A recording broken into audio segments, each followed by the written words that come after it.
Ya, kalau kita lihat di sini adalah book. Ya, ini book, ini ya book, dan ini ya. Kemudian kalau 3 itu ini ya. 3 itu adalah ruler atau penggaris ya. 2-nya adalah pen dan 4-nya adalah pensil ya. Kemudian Anda lihat juga ternyata di sini price itu juga selalu sangat bergantung kepada ID book-nya. Ya, buku tadi harganya itu selalu 5.000 di situ ya. Jadi kalau kita lihat di sini itu nilai atribut ID item itu akan selalu mempengaruhi nilai item name dan price. Jadi di situ kita bisa memunculkan FD yang keduanya. Ya, FD yang keduanya adalah ID item. Nah, itu akan mempengaruhi item name dan price. Nah, kemudian kuantitas ya. Kuantitas itu akhirnya berpengaruh ke mana? Gitu ya. Jadi di awal sudah saya contohkan form pembelian. Ya, kalau saya carikan di Google coba. Nah, ini ya.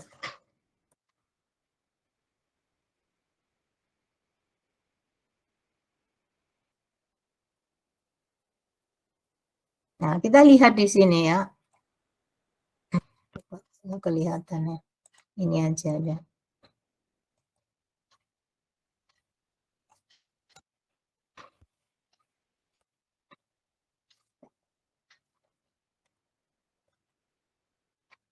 Oke.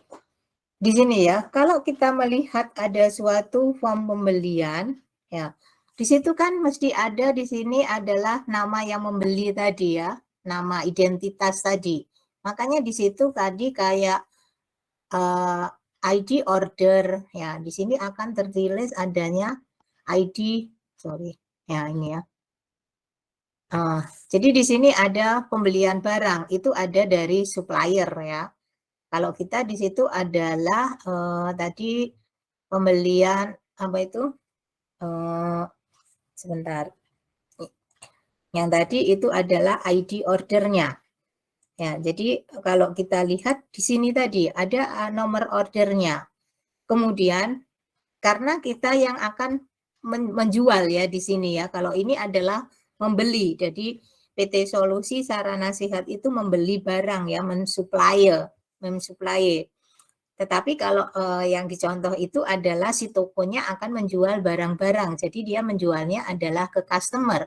Makanya di situ tadi ada siapa customer yang membeli dengan order tersebut. Dan di sini adalah detail yang dibeli oleh customer tadi.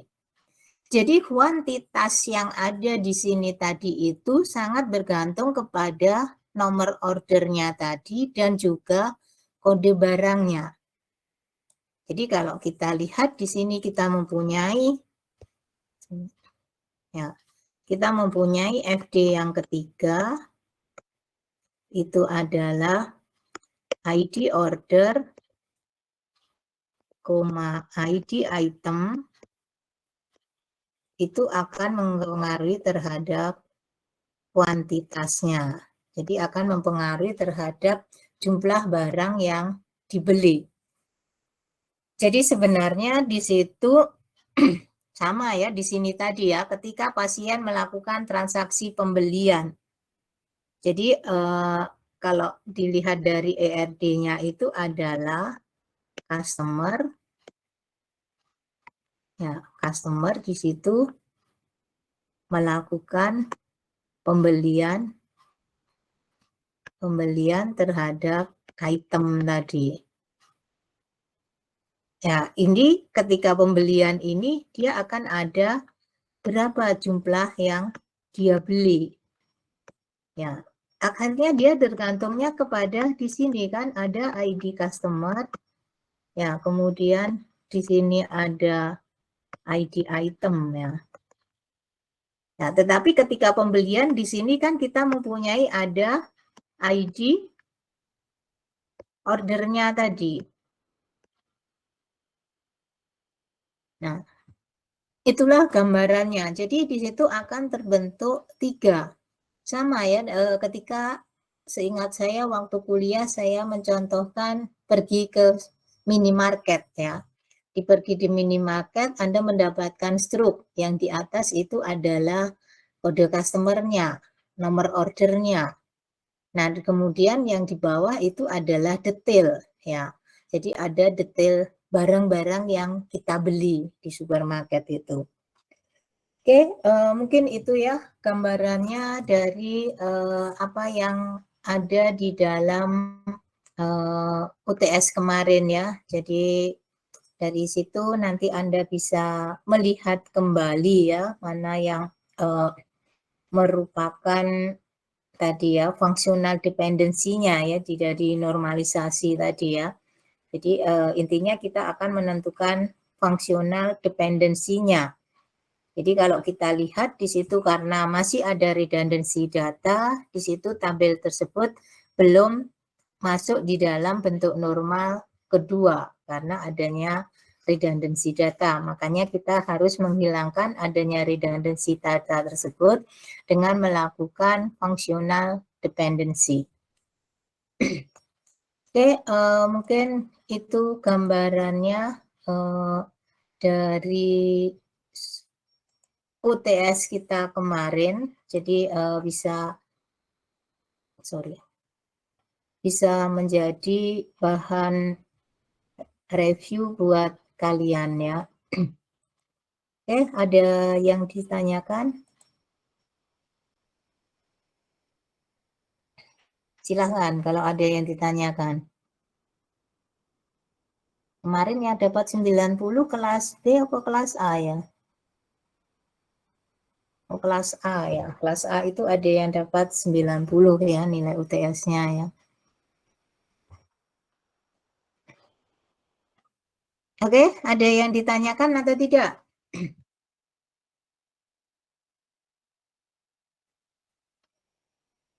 Jelas ya berarti ya? Permisi Bu, mohon maaf. Ya. Gimana Maisa? Anu Bu, mungkin saya tadi kurang dengar dengan jelas. Mungkin bisa diulangi kisi-kisi buat UAS besok itu bagaimana ya Bu? UASnya besok itu sifatnya open book ya, waktunya 1,5 jam. Materinya ya kurang lebih tadi kan saya sudah tunjukkan di UTS ya. Kalau di UTS itu nomor 1 kan ada materi ya, materi yang jelaskan seperti itu ya.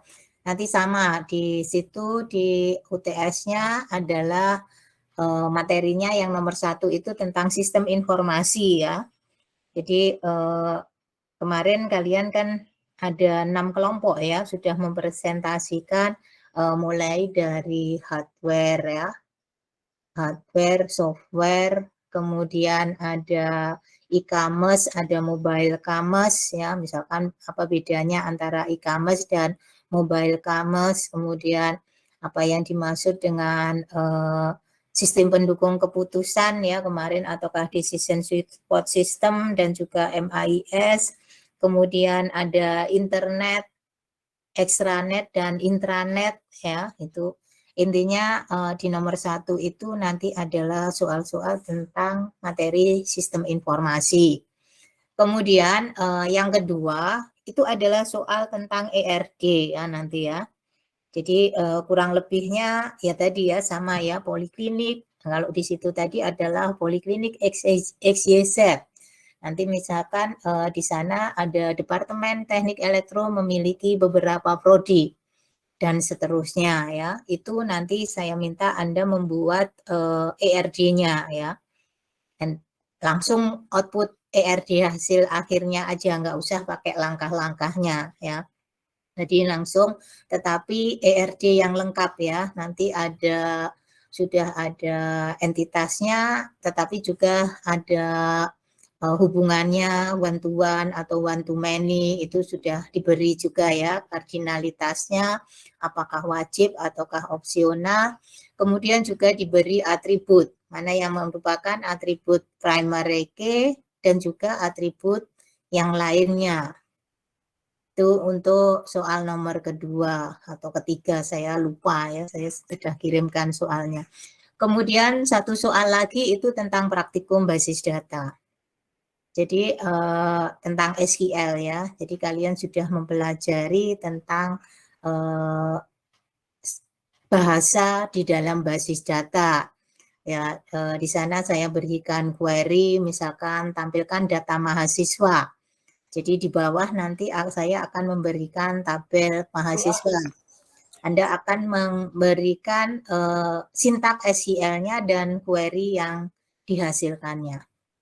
Oke, soalnya ada 3 itu kurang lebih. Gimana Mahesa, paham? Baik Bu, terima kasih. Ya, wes pokoknya fokus di 3 itu aja. Ya, kalau Anda lancar membuat SQL, saya kira soalnya dibolak-balik seperti apapun juga bisa ya. Tadi sama di konsep ERD tadi yang terpenting bedakan itu owner ataukah itu entitas ya. Oke, kalau materi itu banyak ya, dilihat dari presentasi teman-teman Anda kemarin aja itu dibaca ya, dilihat-lihat ulang ya. Oke, ada lagi yang lain yang ditanyakan?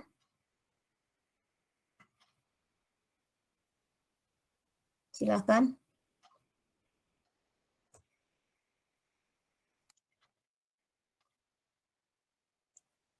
Udah jelas semua ya berarti ya?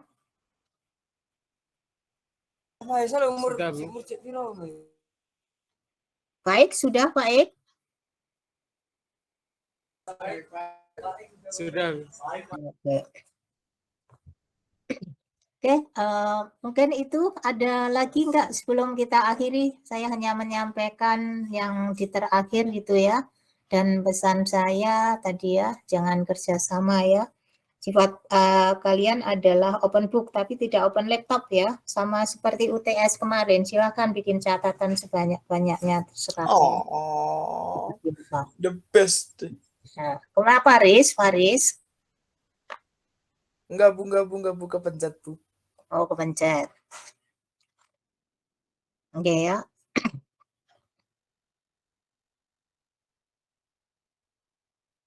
Oke, jadi yang seingat saya di SI itu bobotnya nanti 30%, di ERD 40%, dan di SIL-nya 30%. Jadi totalnya 100% juga.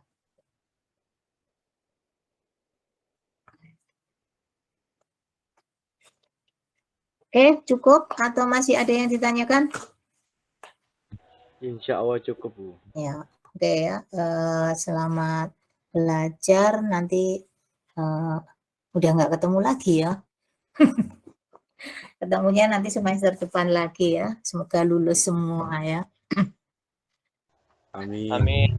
Amin. Amin Bu, terima kasih Ilmunya makasih ya bu. Ya udah yuk, kalau nggak ada mungkin bisa kita akhiri ya. Itu tadi yang perlu saya sampaikan sehingga di UTS nanti kalian tidak mengulang kesalahan yang sama ya, membedakan antara owner dan entitas tadi ya. Oke, mungkin cukup ya, Faris. Faris bisa diakhiri dengan berdoa, Faris. Firman ya. Ya, oke, Firman silahkan ditutup dengan berdoa. Untuk mengakhiri perkuliahan pada siang hari ini, memang kita mengakhiri dengan doa menurut keyakinan agama.